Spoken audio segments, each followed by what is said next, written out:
आपके ख्याल में क्या दोबारा हो भी सकती है और नहीं भी। क्यों नहीं हो नहीं, क्यों नहीं हो सकती, उसका तो एक ही रीजन है भाई, पूरी दुनिया है वो कहती है स्टेट ऑफ हॉर्मस ईरान फिर बात कर देगा, तो जो एनर्जी क्राइसिस आएगा ना मुल्क में, पूरी दुनिया में, पूरी दुनिया में आएगा वो कोई अभी भी बर्दाश्त आएगा। नहीं कर सकता। अभी भी आया पाकिस्तान में ज्यादा आगे मेरे ख्याल से। अच्छा, पूरी दुनिया में कहीं भी जंग होगी ना, उसका असर तो पाकिस्तान में आएगी। मैंने कल ही एक मीम पढ़ी है, बल्कि एक मीम आ रही थी तो मैंने देखी थी, उसमें था कि उन्होंने दिखाया था कैपिटल ईरान का जो सही इस्लाम सही चल रहा है, फिर अमेरिका का और इसराइल का, और फिर अगले में उसने दिखाया था कैपिटल ऑफ पाकिस्तान, इस्लामाबाद सारा खानदार तारों और कंटेनरों से बंद है। किस लिए बात है ये इस तरह पाकिस्तान में क्यों हरकतें होती? नहीं वैसे जो ये है ना, ये तो किसी हद तक पाकिस्तान के जस्टिफाइबल है, ये किसी हद तक जस्टिफाइबल है। देखें अब लेट्स सपोज आप कहते हैं कि हमने ये जंग बंद करवा, पाकिस्तान कहते हैं उसे बंद करा देनी है।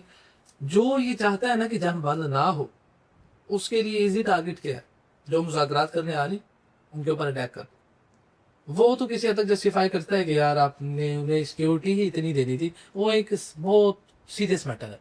देखिए अगर लेट्स सपोज पाकिस्तान में हो रहा तो खुदा ना खास्ता एक हवाई फायरिंग का भी वाकया हो जाता, दुनिया में क्या बीता था कि यार ये मीडिएट कराएगा, इसके तो अपने मुल्क के हालात ठीक नहीं है, तो वो तो किसी तक जस्टिफाई करता है। लेकिन वैसे दुनिया में कहीं भी होते तो पाकिस्तान में ऐसा जरूर होता। लेकिन इतने हालात इन्होंने इतना उसको बंद कर दिया है, इस्लामाबाद को खास तौर पर और पिंडी को, तो ये मतलब एक को ये नहीं लगता कि अवाम जलील हो रही है, और काफी टाइम हो गया अभी तक इनसे कोई सुलह बात काम सही तरह से वो भी नहीं हो पाया। सुलह तो इनके, देखो जो मीडिएटर है ना, थोड़ा सा मीडिएटर ने ये नहीं कर रहा कि उसने जबरदस्ती ही, मीडिएटर का काम है कि एक पार्टी और दूसरी पार्टी को बिठा दे, आमने सामने लेकिन कर अब दो या पाकिस्तान तो सालसी का कुछ काम कर कर रहा दो। तो सही तरह कह रहा है, क्यों नहीं सही कह रहा? बस यही सालसी है ना, अब पाकिस्तान जंग रुकवाए क्योंकि देखिए अब मीडिएटर ये नहीं कर सकता, मीडिएटर का काम ये नहीं कि वो अपना फैसला अगले के ऊपर थोप दे कि यार आपने ये करना ही करो। मीडिएटर का काम था, उसने ईरान को कहा आप बैठे आप, और अमेरिका को कह दिया कि दूसरी तरफ से आप आ जाए, मीडिएटर का ये इतना काम था। तो अगर जंग हुई दोबारा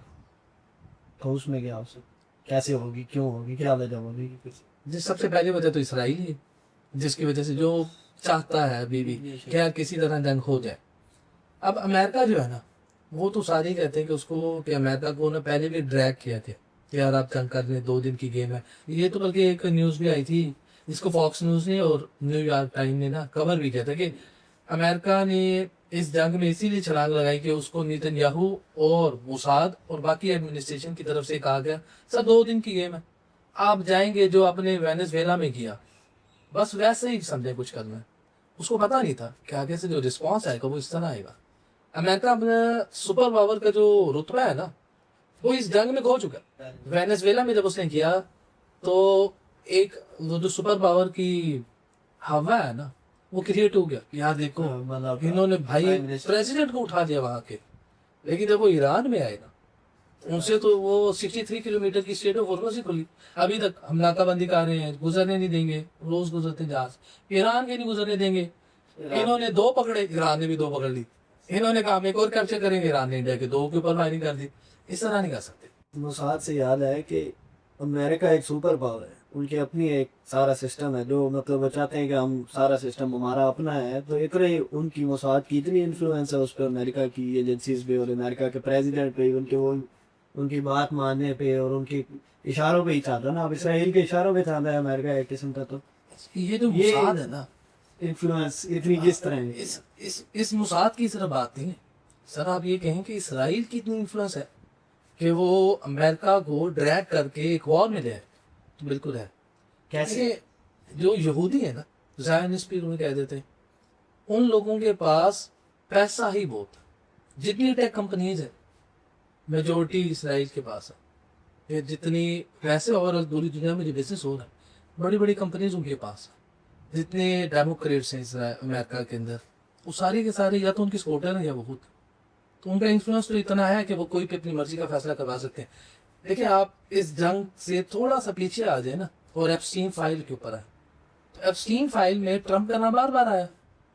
एक ये ब्लैकमेलिंग हो सकती है, मैं कहता हूँ उनके पास कोई ऐसी वीडियोस हों जिनसे ट्रम्प वाकई ब्लैकमेल हो सकता है। अब ये मजाज नहीं है कि यार आप एक एप्स्टीन फाइल वाले चैप्टर को क्लोज करने के लिए एक मुल्क के साथ एक लड़ाई में चले जाए, और वो भी नॉर्मल छोटी मोटी वेनेजुएला वाला सीन प्रॉपर वार में, यानी उनके भी पास ऐसे कुछ सीक्रेट्स हैं, कुछ तो होना चाहिए, कुछ तो। यानी बात ही है बता इनसे। सर यहूदियों के बारे में कुरान में ही कहा गया कि कभी मुसलमानों के लिए ना खैर खान जाहिर इसी कोई रीज़न है।